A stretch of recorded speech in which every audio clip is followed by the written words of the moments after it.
আজকে বাংলাদেশে মুসলমানকে তুমি অসাম্প্রদায়িক বলতে চাও, তুমি প্রমাণ করতে চাও বাংলার মুসলমান অসাম্প্রদায়িক। আরে বাংলার মুসলমান যদি অসাম্প্রদায়িক হতো, বাংলার জমিনে একটা মন্দিরও থাকতো না। কথা বলেন। যেভাবে তুমি মুসলমানের কলিজার মধ্যে রক্ত খনন করেছো, যেভাবে তুমি ভারতের জমিনে আমার কলিজায় আঘাত করেছো, বাবরি মসজিদকে ভেঙে তুমি রাম মন্দির বানিয়েছো, বাংলার মুসলমান যদি ওরা অসাম্প্রদায়িক হতো, বাংলার জমিনে একটা মন্দিরও থাকতো না, সব মসজিদ হয়ে যেত।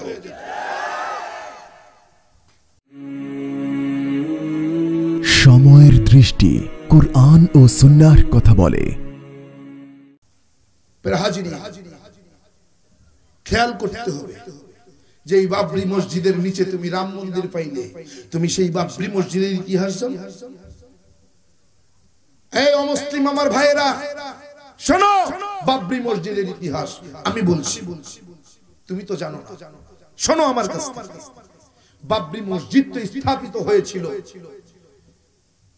1524 খ্রিস্টাব্দে। কত? এখনো ভগবানের নাম নিশানা নাই। যেই রাম মন্দির তুমি বাবরি মসজিদের নিচে পাইলে, সেই রামের এখনো জন্মই হয় নাই। তোমার ভগবানের জন্মেরও আগে বাবরি মসজিদ স্থাপনা হলো। 1524 খ্রিস্টাব্দে বাবরি মসজিদের স্থাপনা হলো। 1570 খ্রিস্টাব্দে বাল্মীকি মুনি রামায়ণ লিখলো। এখনো রামচন্দ্রের জন্ম হয় নাই, তারও অনেক পরে রামচন্দ্রের জন্ম হয়েছে। বলেন 1524 খ্রিস্টাব্দে বাবরি মসজিদ নির্মাণ করা হলো, আর 1570 খ্রিস্টাব্দে বাল্মীকি মুনি রামায়ণ লিখেছে। রামচন্দ্র আসবেন, কেমনে তার জীবন চালাবেন, তার একটা খসড়া তৈরি করেছে। কে? বলে বাল্মীকি মুনি। এখনো বাল্মীকি মুনি রামায়ণ লিখার কতদিন আগে বাবরি মসজিদ বলেন? 1524, 1570। ইতিহাসটা মুখস্থ করে নেন। 1524, 1570, মাঝখানের ব্যবধান 46 বছর। 46 বছর পরে বাল্মীকি মুনি রামায়ণ লিখেছে মাত্র। এখনো ভগবানের জন্ম হয় নাই। তোমার ভগবানের জন্মেরও 46 বছর আগে বাবরি মসজিদ স্থাপন করা হলো। সেই বাবরি মসজিদের নিচে তুমি রাম মন্দির তালাশ করে পাইলে, তো এই রাম মন্দির বাবরি মসজিদের নিচে 46 বছর আগে কে রেখেছিল? তোমার বাপ। কথা বলেন না কেন? ইতিহাস জানো? বাবরি মসজিদের নিচে রাম মন্দির পাও।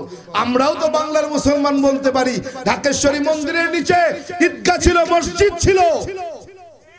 তোমার ঢাকেশ্বরী মন্দির ভাঙতে হবে, এটা মুসলমানের মসজিদ। এখন কি করবে? এই বাংলার জমিনে ইসকন নামক যে সন্ত্রাসী সংগঠন তৈরি হয়েছে, এই সন্ত্রাসী সংগঠনের মুখপাত্র চিন্ময় কুমার প্রভু। চিন্ময় কৃষ্ণ নাকি প্রভু? এখন কোথায়? কোথায়? কি করে? কেন? অপরাধ কি? বাংলাদেশ একটা স্বাধীন সার্বভৌম রাষ্ট্র। স্বাধীন সার্বভৌম রাষ্ট্রের জাতীয় পতাকার উপরে তুমি ইসকনের পতাকা লাগাবে? কোন বাপে তোমাকে এই অনুমতি দিয়েছে? তুমি সাম্প্রদায়িক দাঙ্গা লাগানোর জন্যই বাংলাদেশের জাতীয় পতাকার উপরে তুমি ইসকনের পতাকা লাগিয়ে রাষ্ট্রদ্রোহিতার কাজ করেছো। এজন্য তোমাকে গ্রেফতার করে আদালতে দেওয়া হয়েছে। আর ইসকনের কুলাঙ্গারেরা, ইসকনের কুলাঙ্গার সদস্যরা ওই চট্টগ্রামের আইন বিভাগের আইনের আদালতের মধ্যে আমার কলিজার টুকরা ভাই সাইফুল ইসলাম আলী ভাইকে শহীদ করেছে। এটা তো সাম্প্রদায়িক দাঙ্গা ছাড়া আর কিছু হতে পারে না। শোনো, মুসলমান যখনই রক্ত জমিনে ঢেলেছে, তখনই তাদের বিজয় নিশ্চিত হয়েছে। এটা নিশ্চিত জেনে থাকো, জেনে রাখো। মুসলমান যখন জমিনে রক্ত ঢেলে দিয়েছে, এই মুসলমানের রক্তের বিনিময়ে বাংলার জমিন থেকে ইসকন নামক সন্ত্রাসী সংগঠন ইনশাআল্লাহ নিশ্চিহ্ন হবে। অপেক্ষা করো। বেজার হইতেছে? হন কিচ্ছু করার নাই, আগেই বলছি। ইখতিয়ার মোহাম্মদ বখতিয়ার খলজি রহমাতুল্লাহি আলাইহি একবার দুইবার তিনবার নয় 17 বার ভারতবর্ষ আক্রমণ করেছে।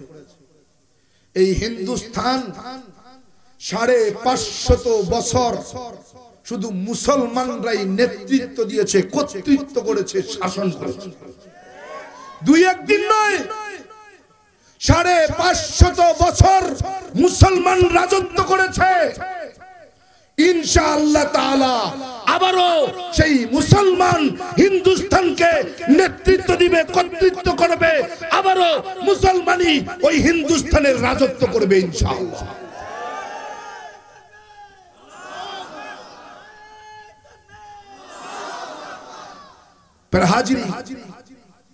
একটু খেয়াল করুন, আপনার সন্তানগুলো কোথায় যাচ্ছে, কি করছে, এটা নজরদারি রাখবেন।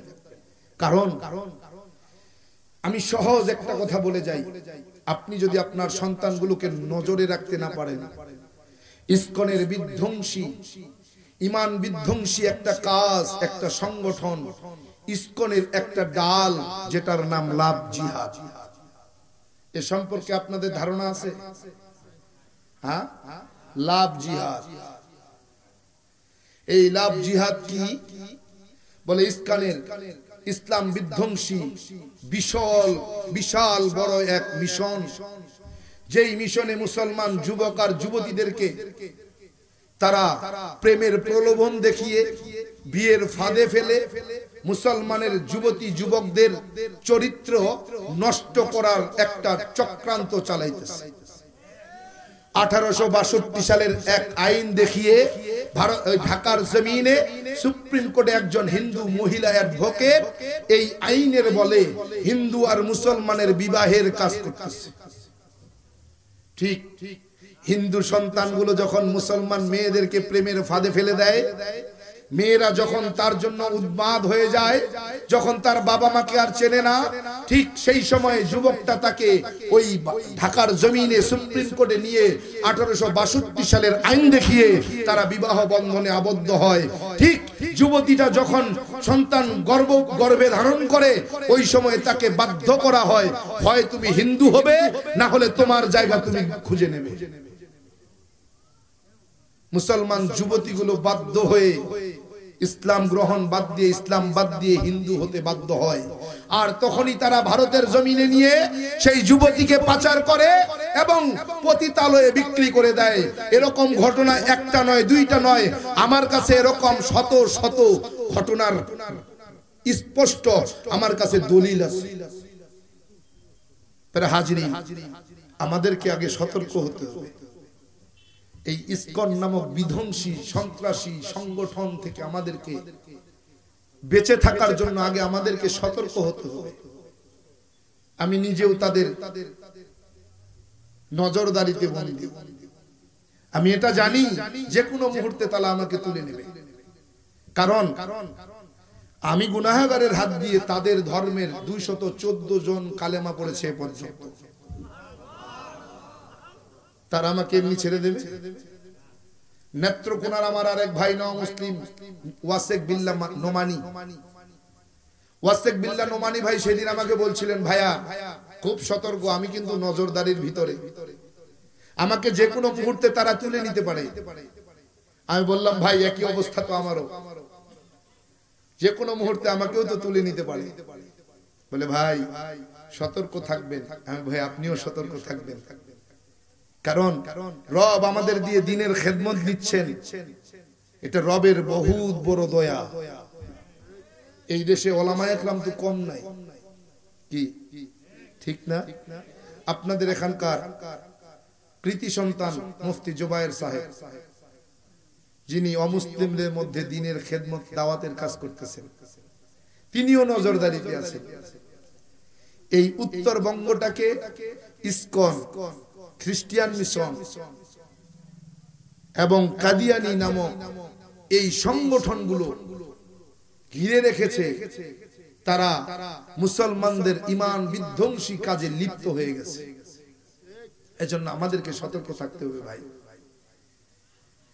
আমাদের সন্তানগুলোর দিকে নজর রাখতে হবে। পারবো না ইনশাআল্লাহ? হাজিরিন, ওদিকে যাচ্ছি না। আসলেই দেশের প্রেক্ষাপট অনুযায়ী এই কথাগুলো বলা জরুরি মনে করেছিলাম। এজন্য সতর্ক করার নিয়তে বলেছি। যদি কারো উপরে এই কথাগুলো যে থাকে, লেগে থাকে, আচর করে থাকে, আল্লাহ তাআলার ওয়াস্তে ক্ষমা চাইতেছি। হাজিরিন, আল্লাহ তাআলা আমাদের সকলকে সহি বুঝ দান করেন। মিডিয়ার ভাইদেরকে বলবো, যারা মিডিয়া নিয়ে এসেছেন, ভিডিও করেছেন, ধারণ করেছেন, আপত্তি নেই।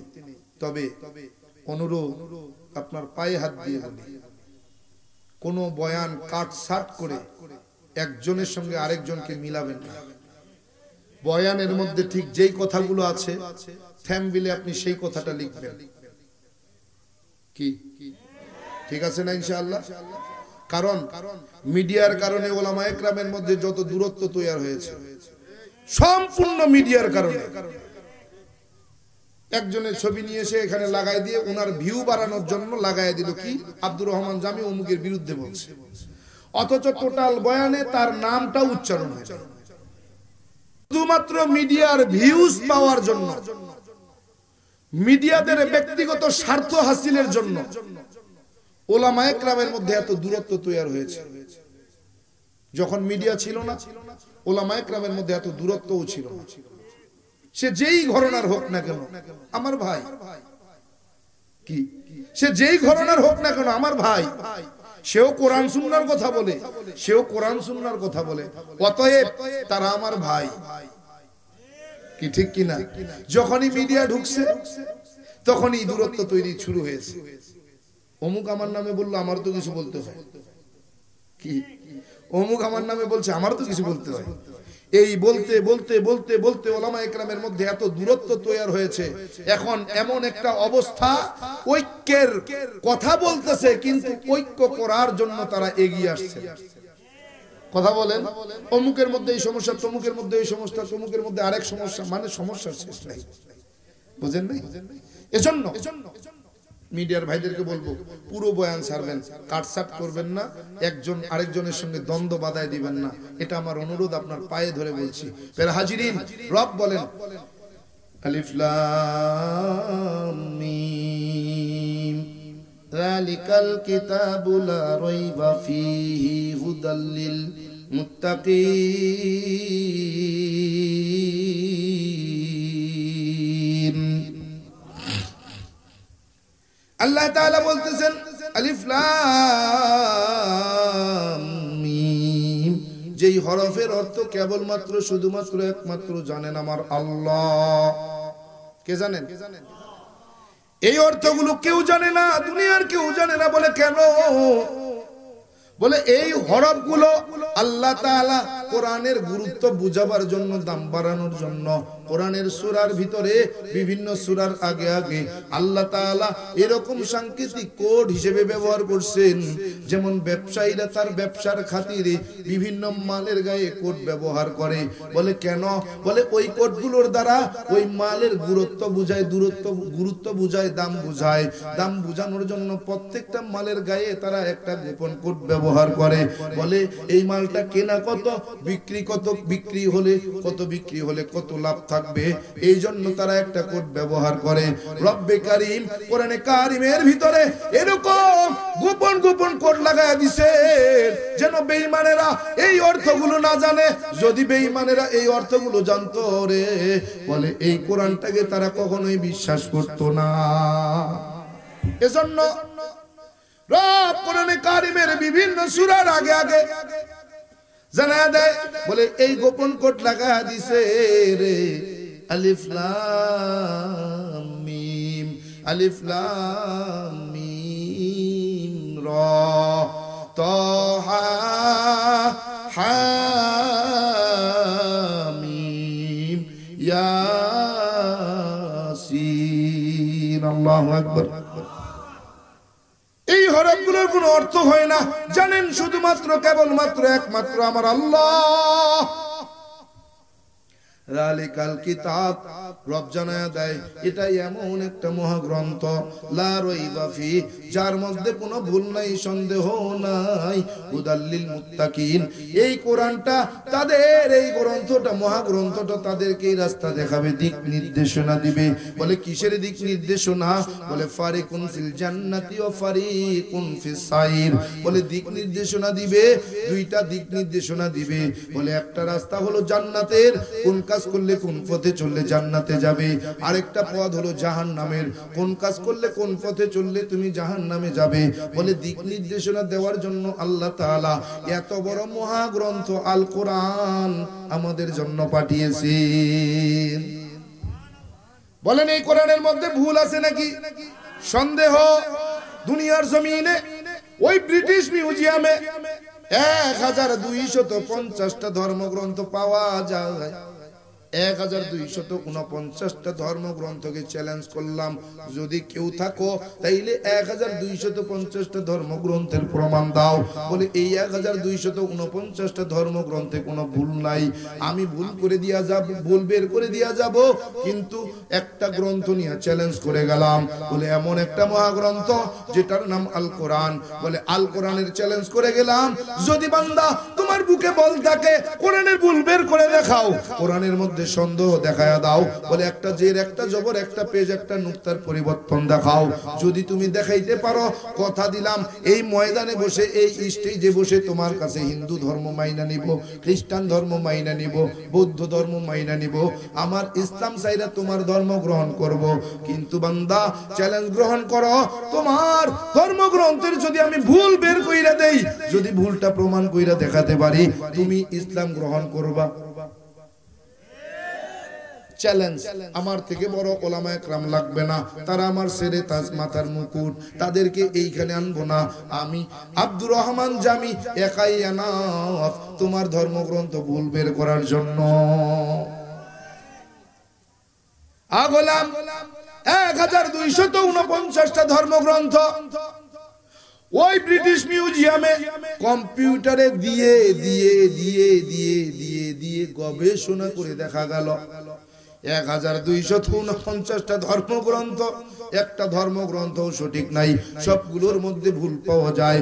কিন্তু কোরআনে কারীম কম্পিউটারের মধ্যে দিয়া গবেষণা করে করে করে করে দেখা গেল রে, কোরআনের মধ্যে একটা জবর, একটা জের, একটা পেশ, একটা নুক্তারও কোনো পরিবর্তন নাই। পৃথিবীর জমিনে আগলাম, পৃথিবীর জমিনে অন্য কোন ধর্মগ্রন্থের এত হাফেজ নাই। কোরআনের হাফেজ যতগুলো আছে, বলে বাংলার জমিনে মুসলমানের কোরআনের হাফেজ হলো বলে 25 লক্ষেরও বেশি।